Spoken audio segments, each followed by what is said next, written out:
Okay, here we are out in the real world. See, dirt. So, let's place this Swiss Army knife Trekker into some kind of category. Okay, Swiss Army knives and compare it to other knives. Here's what you would call a standard jackknife.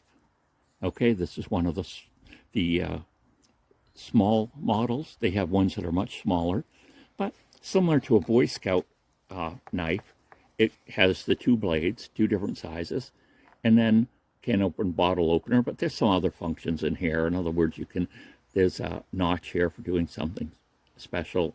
There's a smaller tip here on this for doing small screws, but this is what I always call the jackknife. And evidently, I'll put a link below. You can look at the derivation of the name jackknife. Some think it was kind of an insult at one time, but now it's just commonly used for anything that folds back on itself, including tractor trailers. We've all heard of them jackknifing. So there we have what we're talking about is the common jackknife or pen knife, pocket knife type thing. But then we go up to what we're more familiar with when we talk about Swiss Army knives. This is a little bit larger lengthwise, but also instead of having, this one has, I would say, two levels. This one has 1, 2, 3, 4, 5 levels. So this allows him to pack a lot of different things in here. It's still going to have the two blades. Still going to have the can opener and the bottle opener. But there's a lot of other stuff on here. And just pulling out a few of them, we have a fish scaler, a saw, a pair of scissors, and the corkscrew that is on so many of the Swiss Army knife products. You know, we have other things too, but I just thought I'd pick out those to show you. And we'll close this all up. These scissors are nice. Okay, and so then we have, this is called a Trekker, Swiss Army knife Trekker, one of their, what they call large knives. Well, I guess I'm thinking of this is just a jackknife or pen knife. This is a knife with tools in it, okay? But still kind of a jackknife. But here, we've actually got what I would call a folder knife. It's got the blade in it, of course. It's got a partially serrated, unlike some other knives, it's serrated at the end, not at the front. That's going to allow you to do some carving things differently and easily. It has those same, the bottle opener, can opener. And it has a couple other things. Oh, I should have mentioned this. Basically, all of the Swiss Army knives have these the tweezers, removable tweezers, and a toothpick. And some people replace these with other things we'll mention later, especially if I get some of the other things. But anyway, this knife really fits in your hand well. I find somewhat these are kind of, I don't know, they just don't feel that right. I'm not saying you can't use them still, but if you were going to be using the knife a lot, something like this would probably be better because it has that grip. Now, this has a locking blade, which these other ones don't, so that's kind of nice. The only thing kind of odd about this is there's two locking tools, and they picked the screwdriver as to be one of the locking tools. So I guess if you do a lot of things with the screwdriver, that makes sense. But it would have seemed to me to have made more sense to have done the saw locking. So we're just going to have to be careful using that because there's this danger of it jackknifing, in other words, folding back on itself, where your hands are. So you're going to be careful. Now, I must admit, having this knife protrude out a little bit, which is, this is so you can do one-handed opening if you don't have arthritis in your hands. But you can still hold this comfortably. It would be better if that wasn't there. I mean, when the knife is deployed, it's a lot more comfortable than this, but still, it gives you this really nice, sharp saw. Also on this model, we have a Phillips screwdriver, a significant size one, and we have here a Reamer. So this allows you to make holes in things. It isn't an awl because it doesn't have a hole like some of them do. The awl is on this one is in the back, and you can see there, you can see the hole there. That allows you to thread things through and use it as an awl, whereas basically a Reamer looks just about the same, but doesn't have a hole. Now, honestly, they must have some reason for doing that, but I can't imagine why they don't make them all just awls.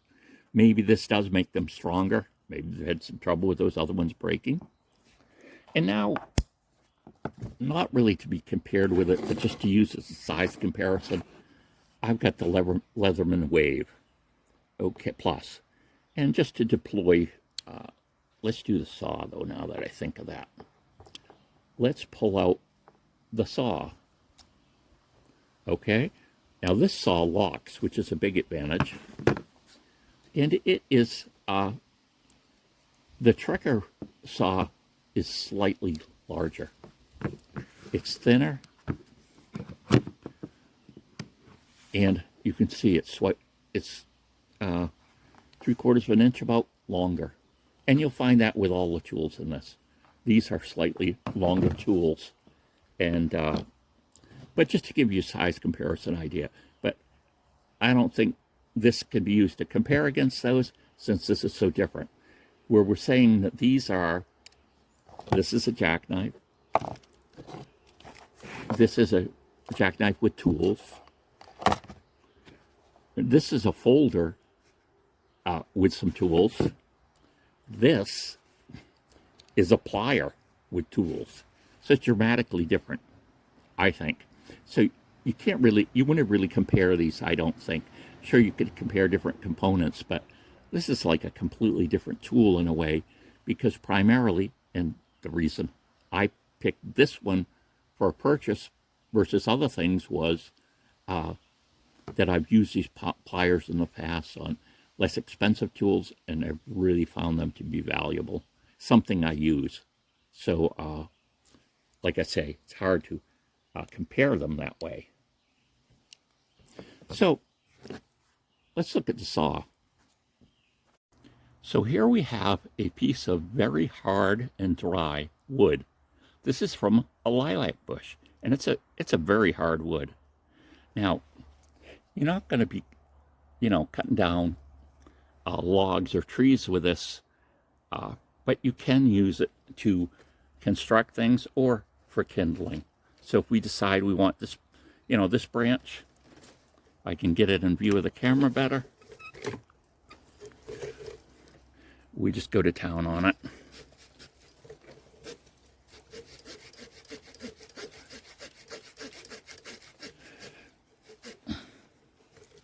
You can see it started to make the cut. It's about 1/4 of the way through.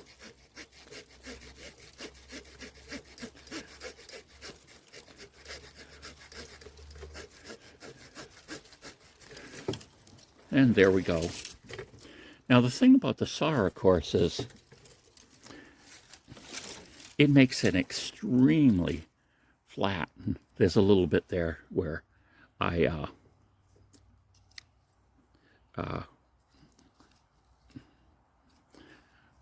but it makes it extreme. We could touch that up, but it makes an extremely flat cut. So besides just cutting things with it, you could construct things with it.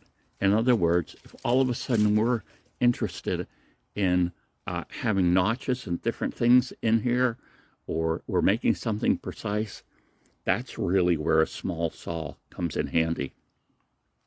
Trying to take pieces to fit them together. Maybe we're making some type of trap. Maybe we're just making some type of gizmo that we want to use at a campsite. Now, something interesting too is that normally when people talk about bushcraft and making items, a lot of times they're not using hardwood, okay, or at least not hardwood that's dry. A lot of the things that people make for bushcraft are made with green wood. And what's the advantage? Well, the advantage is green wood is way easier to cut. So you have a lot less effort into doing it. Say you're making a deadfall trap, you know, you can make your pieces. It doesn't really matter whether it's green or dry.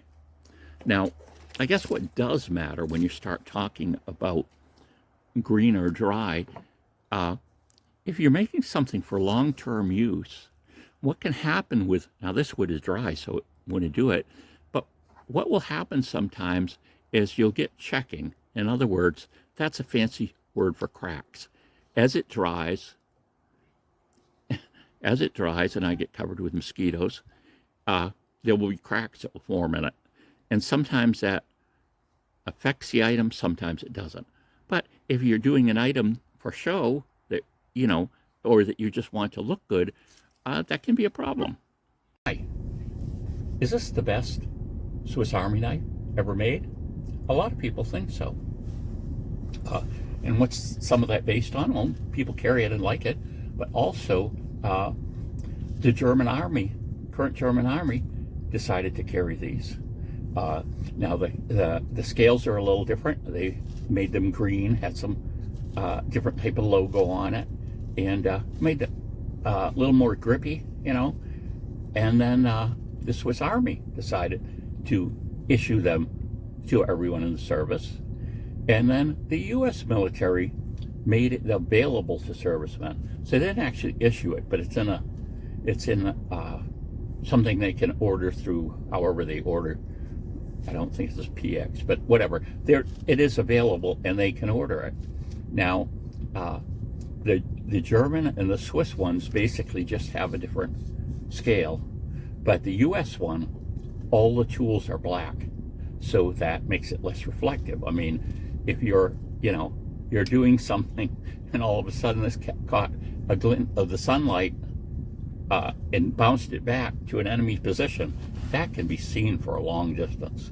You know, that's why they have signal mirrors, because that a shiny surface can just go really, if it hits directly, it creates almost like a flash in a person's eyes. But so they made them all black. So we've got three, and oh, they call it in the U.S. catalog, they call it the U.S. Combat Utility Knife, which I think that's a good name for it. The utility is, it's a one, you know, the big thing is a one-handed opening, which people can do a lot quicker than I. It's got the left-handed liner lock to undo. It's got the can opener, the bottle opener, and there's some separate tools on those, the Phillips and the Reamer, and of course, as you saw, the wood saw. And so I just thought that very interesting, that rather than go with you know, something else, they went with this. So please tell me what you think. Have you used this one? You think it's an ideal everyday carry? I know if a lot of people are into bushcraft, this serration would kill it for them, but we're talking here about a knife that's going to be used all around in different situations, and maybe not. You're not going to have to carve a bow and arrow with it, but let me know. Bye.